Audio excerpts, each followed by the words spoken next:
ഇത് നമ്മുടെ കുക്കിംഗ് സീരീസിൽ ലാസ്റ്റ് വീഡിയോ ആയിരിക്കും കേട്ടോ. അപ്പോൾ ഇന്ന് രാത്രി നമ്മൾ ഉണ്ടാക്കാൻ പോകുന്നത് വെച്ചാൽ കൊഴുക്കട്ട, സാധാ കൊഴുക്കട്ട എടുക്കാൻ കൊഴുക്കട്ട.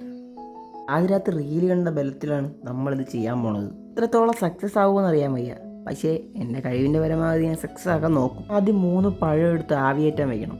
ആവിയേറ്റാൻ വെക്കുന്ന സമയത്ത് നമ്മൾ ശർക്കര പൊട്ടിച്ച് ആ ശർക്കര ഇതേപോലെ ശർക്കര ഒന്ന് ചെറിയ കട്ടിയിലായിട്ട് വരുമ്പോൾ തേങ്ങ ഇങ്ങോട്ട് ആടി കൊടുക്കാം.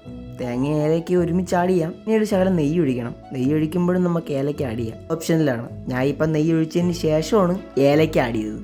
ഏലയ്ക്ക് ആഡ് ചെയ്താൽ കുറുക്കിയെടുക്കണം. ഇതുപോലെ കട്ടിയുള്ള കുറുവി കണക്കാവും.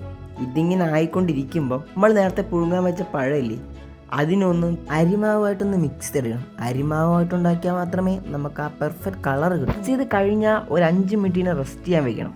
5 മിനിറ്റ് റെസ്റ്റ് ചെയ്ത് കഴിഞ്ഞാൽ വീഡിയോ എടുക്കാം. ചെറിയ ബോളുകാർക്ക് ഉരുട്ടാം. അതിനകത്ത് ശർക്കരയും തേങ്ങയായിട്ട് ഉണ്ടാക്കി വെച്ചാൽ ഫില്ലിങ്സ് ഓരോന്നോരോന്നായിട്ട് എടുത്ത് വയ്ക്കാം. ഞാൻ ഇപ്പം വളരെ കുറച്ചേ ഉണ്ടാക്കിയുള്ളൂ. 7 എണ്ണയും ഞാൻ ഉണ്ടാക്കിയിട്ടുള്ളൂ. നിങ്ങൾക്ക് എത്ര എണ്ണം വേണം അതനുസരിച്ച് നിങ്ങൾക്ക് ചെയ്യാവുന്നതാണ്. ഈ സത്യം പറയാം, ഈ കൊഴുക്കട്ടയൊക്കെ ഉണ്ടാക്കുന്നത് ജസ്റ്റ് വീഡിയോ എടുക്കാൻ വേണ്ടി മാത്രമല്ല. എനിക്ക് ശരിക്കും ഇഷ്ടമുണ്ടായതും എനിക്ക് തിന്നാൻ ഇഷ്ടമുള്ളതുകൊണ്ട് മാത്രമാണ് ഉണ്ടാക്കണം. അതുകൊണ്ട് മാത്രമാണ് ഞാൻ നിങ്ങളത് കാണിക്കുകയും ചെയ്യുന്നത്. ഇതൊക്കെ ജസ്റ്റ് ട്രൈ ചെയ്യണത് തന്നെ വലിയ കാര്യമാണ്. അപ്പം നിങ്ങൾക്ക് ഇഷ്ടപ്പെട്ടാൽ മാത്രം ലൈക്ക് അടിക്കുക, ഷെയർ ചെയ്യുക, സബ്സ്ക്രൈബ് ചെയ്യുക, എന്തെങ്കിലുമൊക്കെ ചെയ്യണം കേട്ടോ. Okay, by.